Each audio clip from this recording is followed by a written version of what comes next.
Hi guys, panibagong araw na naman at panibagong tutorial na naman ang gagawin natin for today. So for today's video ay tuturo ko sa inyo kung paano magpalit o maglinis ng print head ng R3110. So ang diferensya nito guys ay barado. So tatanggalin natin yung bara ng ating lilinisin na L3110 na printer. Epson ang kanyang brand guys. So ganito sa likod ko yan. So ayun ay pinakiusap lang din sa akin ng aking kakilala o mga kaibigan na nagtitiwala sa ating gawa.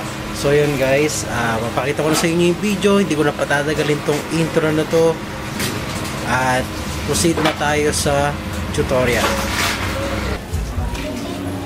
Ngayon guys, tatanggalin natin yung tornilyo niya ng ito nga pala ay Epson L3110. So ang pagbaklas nito ay meron kasi yan dito ang dalawang tornilyo sa kabilaan na to. Pag sinilip nyo yan, meron yan dalawang tornilyo. Kulay itim siya kaya hindi siya masyadong makita sa camera. Kaya gamitan natin siya ng Phillips screw.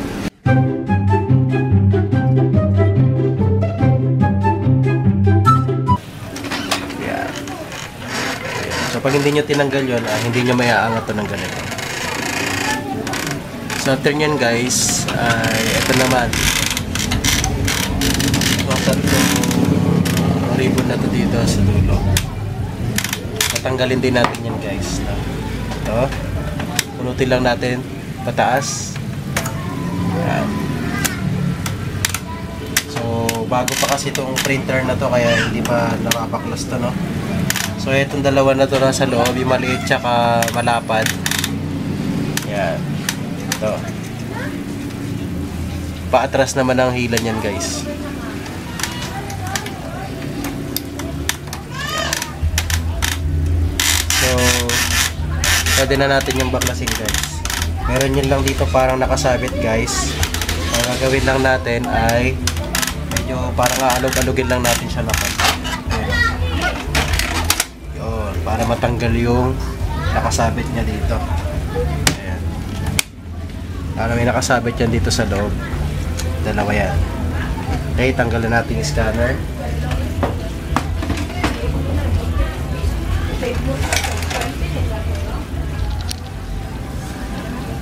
So yun nga guys, kasi nga ang problema nga nitong ating printer ay hindi nagpiprint yung kanyang o hindi lumalabas yung yellow, blue at yung yellow tsaka blue niya, tsaka yung black niya kasi ay medyo may guhit-guhit kahit ating power cleaning.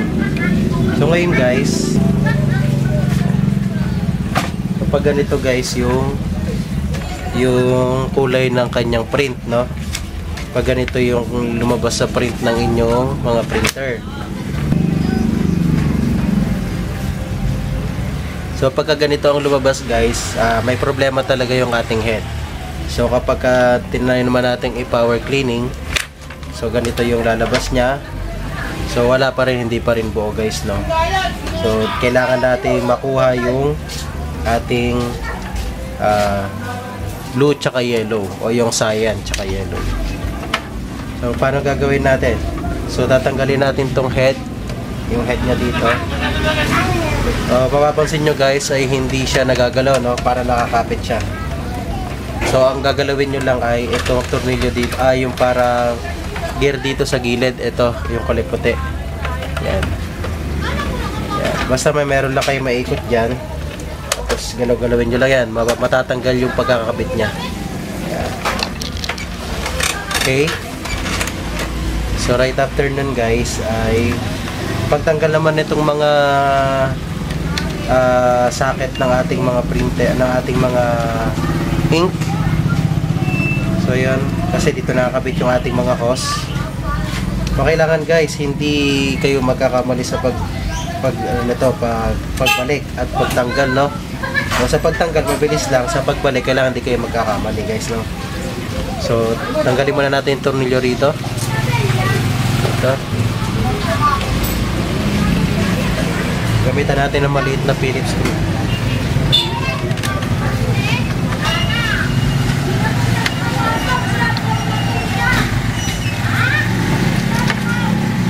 So natatanggalin natin dito ay itong yung parang plastic na naka-cover sa kanya.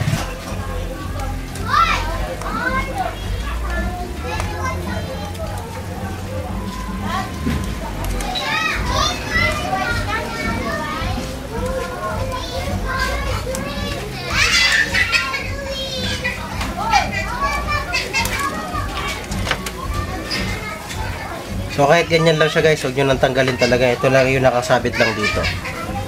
Tapos itong hose niya, tanggalin natin yan dyan. Angat natin yan. Tapos ito, yung parang may mga lock siya dito, hindi nyo lang pagtanggalin guys. Yan.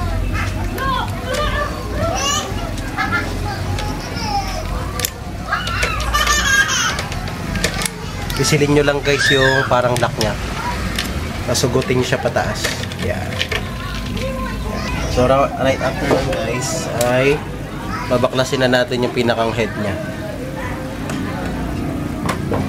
So may makikita kayo ditong parang salpakan ng mga nung ating hose, yung pinanggagalingan nating hose. So, dito yung sinasalpak, so kailangan din natin itong tanggalin. So sundutin nyo lang yan guys dito sa magkabilaan, dito, tsaka dito. Kasi nakakapit yan, no? Sundutin nyo lang ng kahit anong maliit na bagay. O kahit tsane, pwede siya. So ako guys, gagamit na lang ako ng flat screw. Kasi yung etong ating susundutin ay palapad naman siya, no? Kaya gagamitan ko na lang ng flat screw. So ganyan lang pagsundot sa kanya. So para pag umangat na ng konti, okay na yon. Basta matanggal lang yung parang nakasabit. Okay. So, ito naman kabila. Yun. Mas aangat na yan guys. Okay.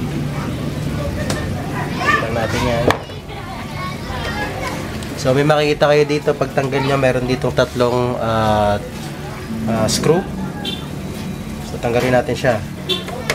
Phillips screw lang ang kailangan.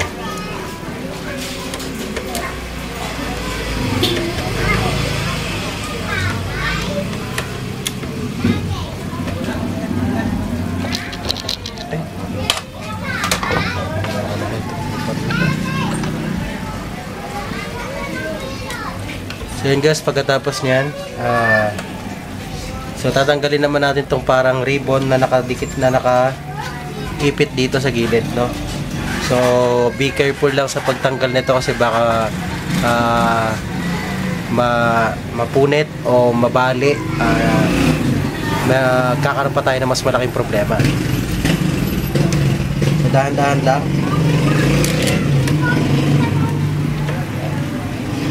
So ngayon, pwede nyo nang kunin yung, tanggalin nyo lang sa pagkakasabit. So pwede nyo nang kunin yung etong ating head. Yan. Nahuhugot siya paakyat guys. Yan. Tapos after nun guys, syempre tatanggalin natin to ribbon na nakasalpak dito. So ito yung ating head. Yan. So yan.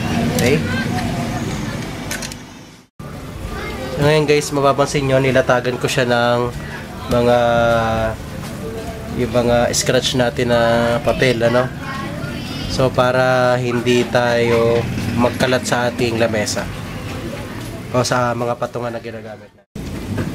So ngayon guys, nag-prepare ako rito syempre ng ating cleaning solution. Lalagyan natin ng waste, yung pinakang tapo ng ating paglilinisan. Maliit na Tupperware lang yan. So yung ating syringe syempre, kailangan gagamit kayo ng syringe guys, yung ganito guys. May nabibili naman ito guys sa Lazada or sa Shopee, no? Kailangan din natin syempre ng tissue at yung ating tubig, no? Etong ating cleaning solution, pag binuksan niyo yan guys, meron niya parang kulay dilaw na goma dito, no? Pinakang ano to guys, yung parang pinakang adapter ng ating syringe, tsaka yung ating etong mga Dito kasi natin yan guys bubombahin eh. Dito sa mga parang mga maliliit na to. Para mga ayan. Apat na yan guys, mga butas niya ng ating head. Goma kasi ito eh. Ayan. Kakabit natin yan dito.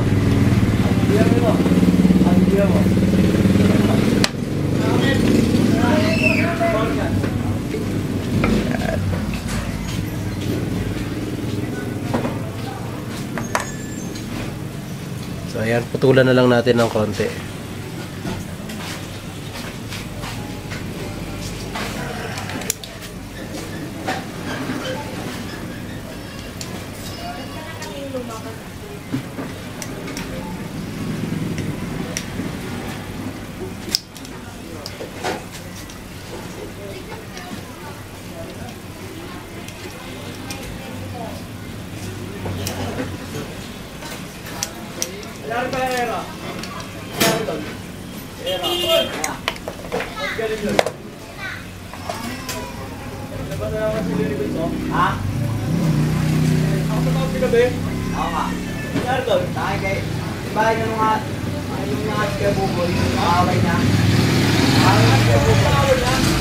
Ayan. So yun, ikabit na natin siya sa ating syringe. Ayan, ganyan yung itsura niya guys.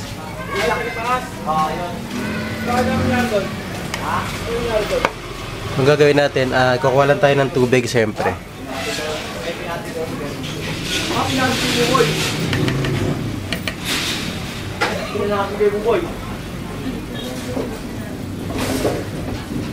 Unahin muna natin itong isa.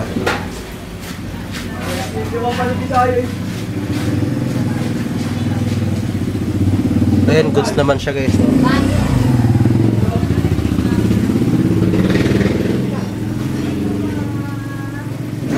Mapapansin nyo guys, ganito ang buga niyan.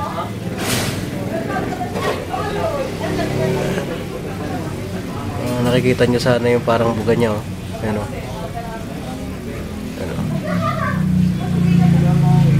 Ayan, pag binobomba ko siya, yan, oh. Sumisirit siya, di ba? So dapat ganyan kalakas yung sirit niya guys. So binomba nyo siya ng syringe. So dito naman sa kabila.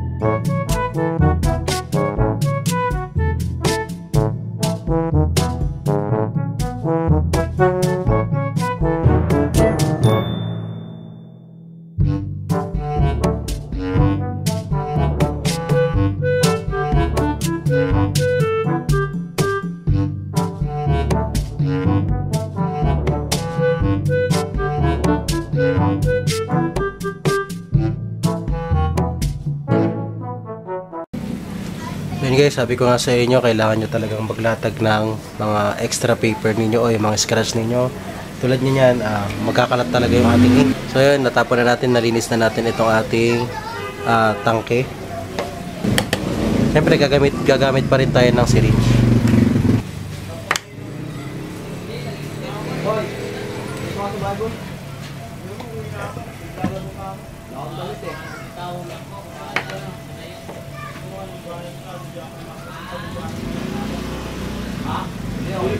Okay.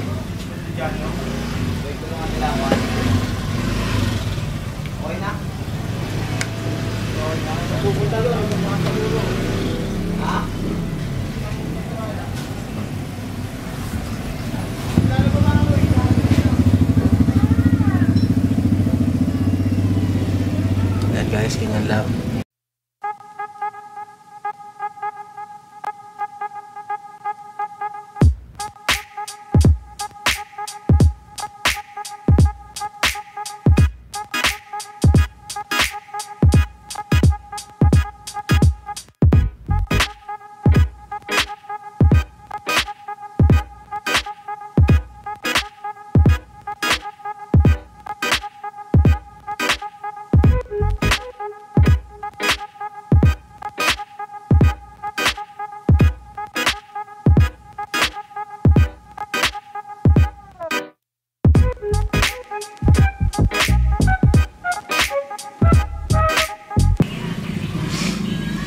And guys, hindi naman nabasa yung ating pinakang saksakan ng ating ribbon dito.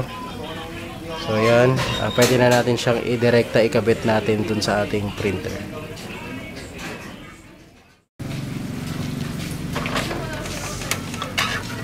Siyempre dito na tayo sa pagkakabit ng ating print head.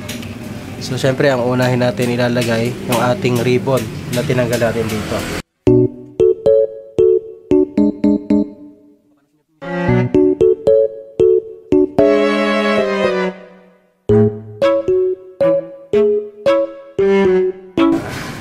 Tapos gagawin natin, ilalagay muna natin siya sa loob bago natin iipit ulit yung ribbon dito.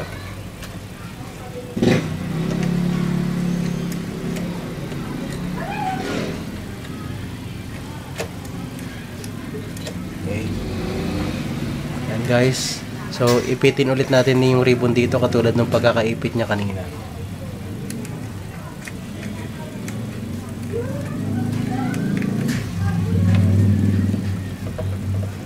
So nakaipit na siya guys. Siyempre ang susunod natin ilalagay yung tornilyo ng ating o yung mga screw ng ating print head.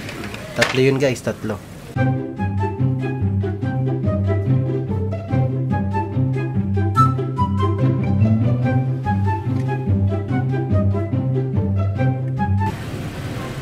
So after natin ilagay guys, siyempre ilalagay na natin yung kulay white na tinanggal natin dito sa may bandang taas. Paano natin siya tinanggal? Syempre ganun din natin siya ibabalik kung anong itsura niya kanina, no? So pag ganito siya, hindi siya pa ganun na kailangan pa ganito.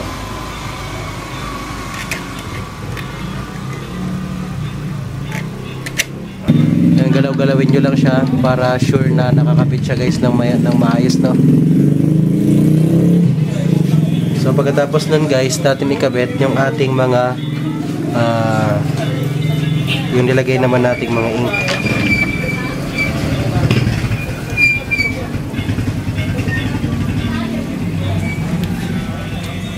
So ganito yung ating pagkakakuha sa kanya kanina. Ayan, pantay yung hose. Lalagay lang natin siya dyan.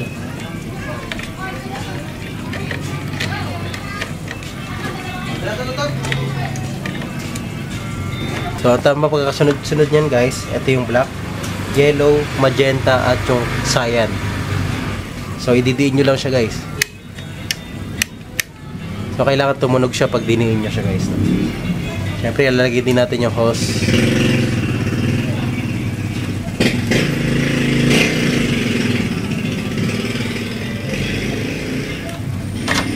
At yung cover na ating hose.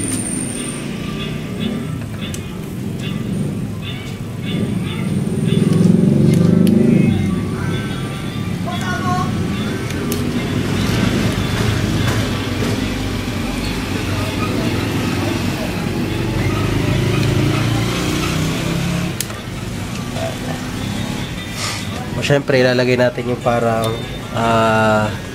pinakalagay dito kanina, yung parang support.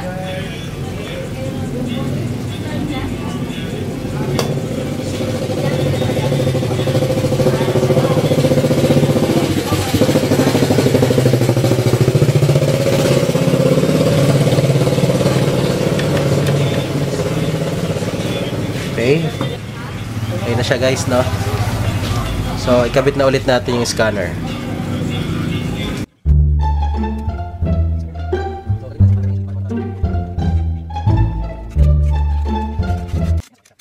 So, ngayon, syempre ilalagay muna natin tong dalawang ribbon dito sa may side.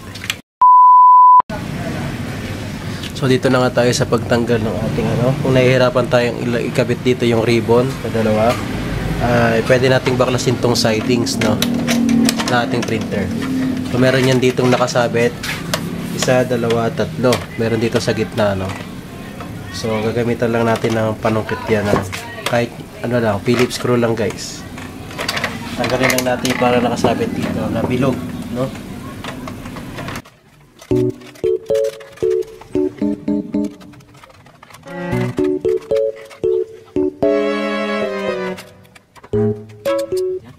Tignan natin guys.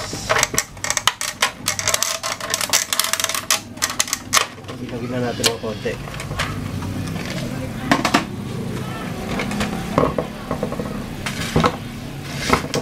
Ayan guys, pwede na nating ikabit yung ating ribbon o yung ating scanner.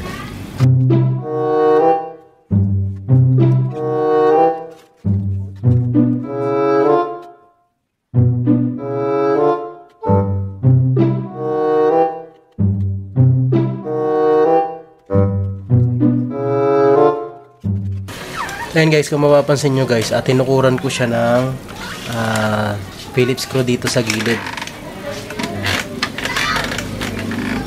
Sinandal ko lang dito sa may tangke ng ink, no?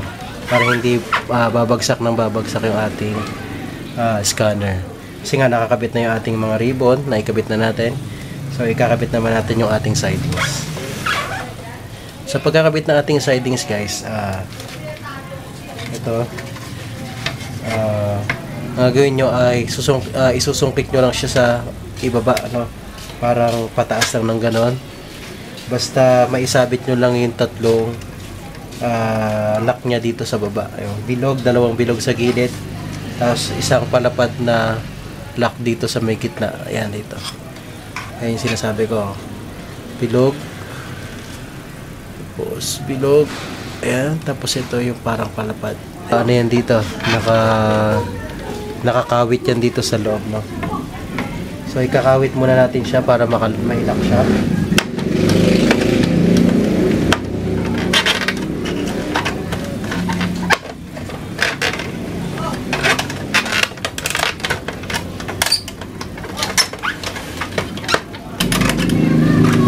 Ayan.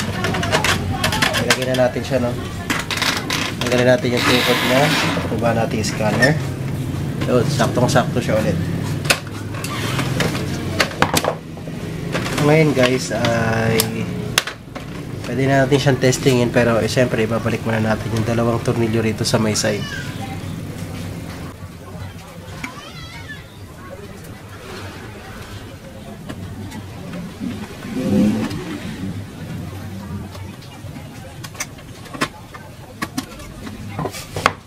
So yun, ikabit na natin.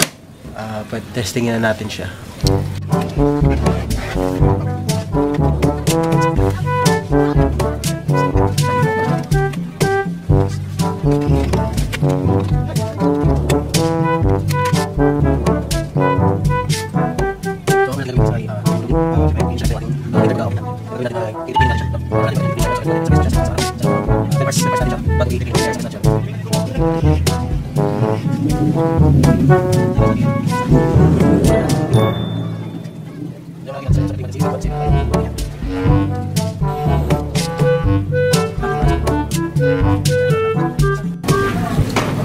So yun, naki-cleaning siya guys. So itong process na to guys ay kailangan talaga nito ng hindi madalian, ano. Kailangan to natin ay paulit-ulitin. Pagkatapos natin mag power cleaning, ang gagawin na lang natin ay head cleaning na lang tayo ng head cleaning hanggang sa maibugan niya talaga yung kanyang ink doon sa kanyang print head. Okay guys, lalagyan na natin siya ng papel para sa ating print test.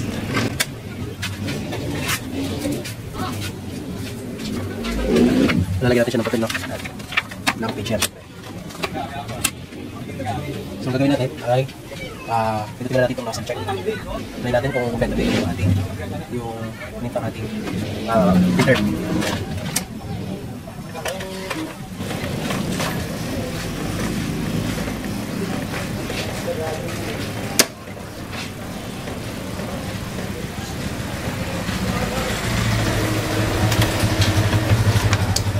So yung kung mapapansin nyo ay meron na siyang lumalabas na mga ink, no? So kailangan pa natin siyang i-head cleaning. Konting head cleaning to guys. So ayun, natapos na yung ating pangalawang yung ating unang head cleaning, kasi yung ginawa natin kanina ay power cleaning. So yung unang ating head cleaning ay natapos na. So iti-test ulit natin siya kung okay na yung ating print. So pindutin lang natin itong print nozzle check, no?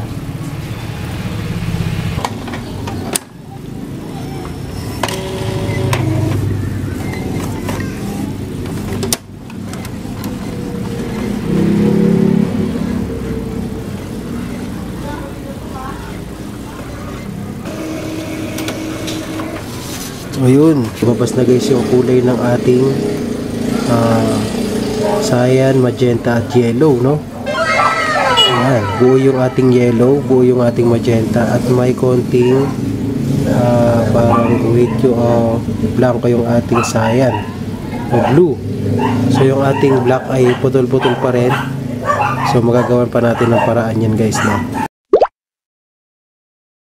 Yung ating sample ng ipiprint, si MYK, no? So print natin yun guys. So syempre i-print natin yan sa ating print na namin. Tayo, i-repair. Tara tayo sa print properties. Monitor tayo. Gamitin natin ay presentation. So gamitin natin ay presentation paper mat. At standard na natin high quality. Syempre color. At okay natin. Try natin print. So yun guys, lumabas na yung ating piniprint. So makikita nyo ay talagang hindi naman talaga yung pagkakaprint kapag talaga na high quality, no? So dito sa loob, nagpa-process na rin yung print ng ating black at yellow. Nakikita natin dyan mamaya-maya lang. So yung matatapos na siya. So yun guys, no? Goods na goods yung color niya guys, no? Kapag ka naka high quality, no? Quality print. At tingin ko okay na yung ating print head. So yun guys.